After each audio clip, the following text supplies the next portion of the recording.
근데 대통령이 당선된 순간부터 이명박 후보께서는 경제를 이용하고 있습니다. 경제 제일주의를 외치고 있고 경제를 가지고 승부하고 경제 대통령을 하겠다고 그런다. 근데 내가 보기엔 그건 조금 문제가 있는 것 같다. 이 선거, 이 투표 결과에 실려있는 유권자 표심을 당선자 대통령께서 잘 못 읽는 것 같다. 왜 그러냐? 가령 지금 얘기한 것처럼 BBK라고 하는 이명박 후보에게 일방적으로 불리한 이슈를 가지고 몰래를 상대편 후보들이 내리는 상황 속에서 선거 결과가 이렇게 나온다. 그리고 이 투표 선거 당일날 투표장에 전국 각지에서 일어난 광경을 보면은 우리가 전혀 보지 못했던 광경이 있었다. 남부 여제하고 서로 격려해 가면서 나가서 2번 후보한테 찍어라 말이죠. 그리고 심지어 내가 아는 많은 가정에서는 치매로 고생하는 노인네들을 여러 달 걸쳐서 교육을 시켜서 2번입니다 해가지고 그분들을 모시고 투표장에 나가서 2번에 때 투표를 시킨 가정을 내가 많이 봤다. 이렇게 해서 나타난 결과가 이 선거 결과인데 그분들이 왜 투표장에 나가서 그렇게 절박한 심경으로 530만 표의 표창을 만들었느냐? 나는 경제라고 생각되지 않습니다. 그것은 지난 10년 동안에 두 좌파 정권이 이 나라를 들어서 평양에 갖다 둔다. 이거 한 번 더 이런 사태가 반복이 되면 우리는 없어진다. 라는 아주 절박한 생각들을 공유하게 된 나머지 이러한 투표 결과가 나왔다.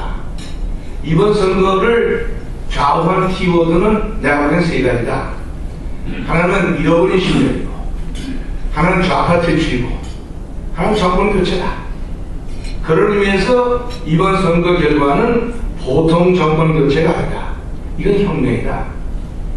선거 혁명이란 말이죠.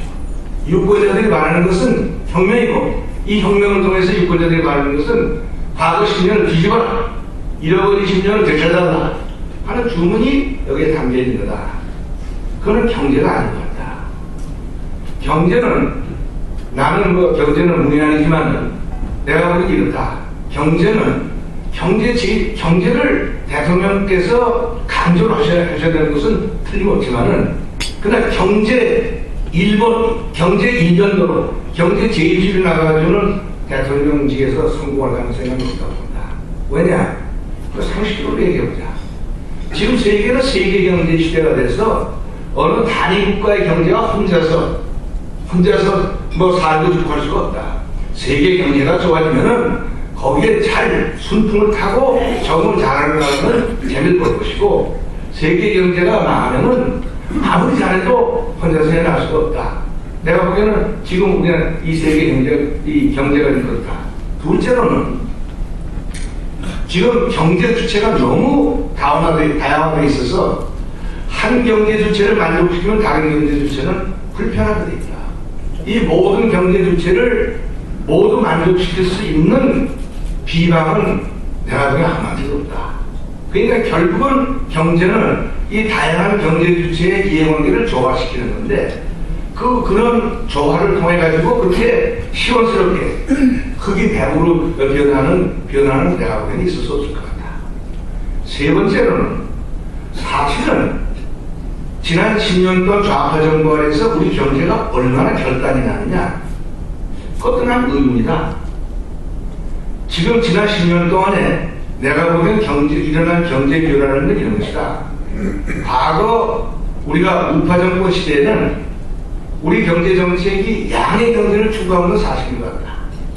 외형을 추구하고, 그것은 그동안의 내면적인 지뢰 경제가 굉장히 낮아졌던 것 같다. 바로 그 지뢰 경제를 문제 삼고 나온 게 좌파 정부 아니냐. 좌파 정부는 과거의 양의 경제가 잘못됐으니까 양의 경제를 시정을 해서 지뢰 경제 쪽으로 이 경제를 개선하겠다는 공약을 해가지고 10년 전에 등장해서 두 차례 이 정권을 이어왔는데, 지금 10년 후의 결과는 어떻게 됐느냐. 그 좌파 정부가 실제로는 우파 정부하고 똑같은 짓을 했다. 양의 경제를 추구하지 않느냐 말이죠. 그리고 질의 경제는 더 악화시켜놨지 않냐. 그래서 지금 우리가 경제에 대해서 많은 국민들이 이 고통을 호소하는 것은 양보다는 내용적으로 빈부의 격차가 심해지고, 그 다음에 이 격차가 심해진 것뿐만 아니라 정치적으로 이것을 악용을 해가지고 국민 갈등을 심화시켜 놓은 데서는, 또 거기다가 이제 주택 이 정책이라든가 주택 경제라든가 이런 것이 정책이 내용적으로 잘못돼 가지고 국민들 사이에 여러 가지 이 위화감이 더 증폭되고 이래가지고 이런 데서 오는 말하자면 이 경제 어려움이지, 양의 경제로서는 지난 10년 동안에 10년 전보다 커진 것이 사실이 아니냐. 그런 의미에서 볼 때 우리가 경제를 하나를 가지고 이 국정을 과제를 설정하다 보면은 성공할 가능성이 없어 보인다. 그럼 어떻게 되느냐? 결국은 이번 표심에 담겨진 국민 정서를 대통령께서 읽어가지고 거기에 사람들이 가려운 데를 긁어주고 이런 것을 해야 된다. 그것은 뭐냐? 국가 정체성 문제다. 이 국가 정체성이 대한민국의 오늘에 있기까지 그 현대사 과정이 지금 완전히 이게 그 훼손, 왜곡되어 있는데, 이것을 바로잡는 조치를 함으로 해서 그동안 이 1150만 표의 표로 이렇게 결집되어 있는 사람들의 가려운 줄, 이것을 긁어주는 그런 쪽으로 좀 주력을 해야 되는 게 아닌가. 그래서 뭘 해야 되느냐. 그 나머지 일은 아까 안병 이사장님께서 말씀 다 하셨어요. 그런 일을 대통령께서 해야만 될 것 같다. 그러기 위해서는 제일 먼저 뭘 해야 되느냐. 인적 물갈이를 해야 된다. 지금 다른 분들은 어떻게 생각하시는지는 몰라도 저는 김대중 씨와 노무현 씨의 차이를 이렇게 봅니다. 저는 이제 여기 우리 정광모 시대에 계시지만은 1950년대부터 김대중 씨가 아주 프로할 때부터 가까이 알던 기자 중에 하나입니다. 김대중 씨는 사실은 좌파면서, 우리나라 그런 말이 적용되는지 모르지만 구정치인입니다. 구정치인들하고 각축을 하면서 그 정치적 이 생애를 걸어온 사람이에요. 그렇기 때문에 그 방법이 이 좌파적인 어떤 이론과 신념을 가지고 정치를 하지만은 굉장히 구정치인적인 그런 노회성이 있습니다.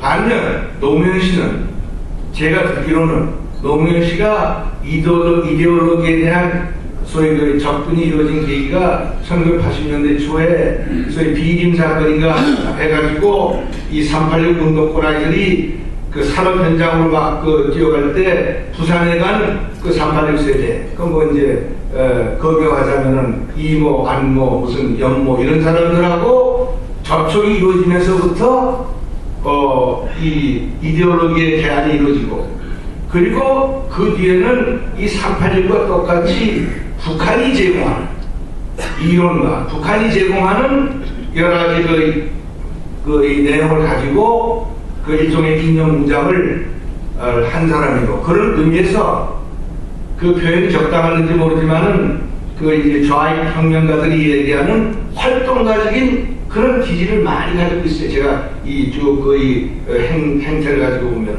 그래서 이 노무현 씨가 하고 김대중 씨하고 이 2007년 대선에 이렇게 대처하는 자세가 굉장히 달라 보이더라고요. 김대중 씨는 끝까지 미련을 버리지 않고 이 선거에서 이기기 위한 신념을 보이는 반면, 노무현 씨는 이미 임기 후반에 들어오면서 정권 대창출을 틀렸다. 그리고 거기에 대한 포석을 시작하더라고요. 그 포석이 뭡니까? 제도와 이 사랑.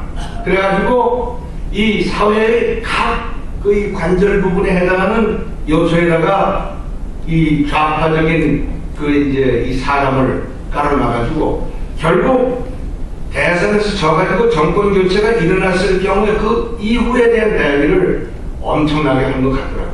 전 그렇게 봤습니다. 그것을 한나라당에서는 도와줬어요, 여러 가지.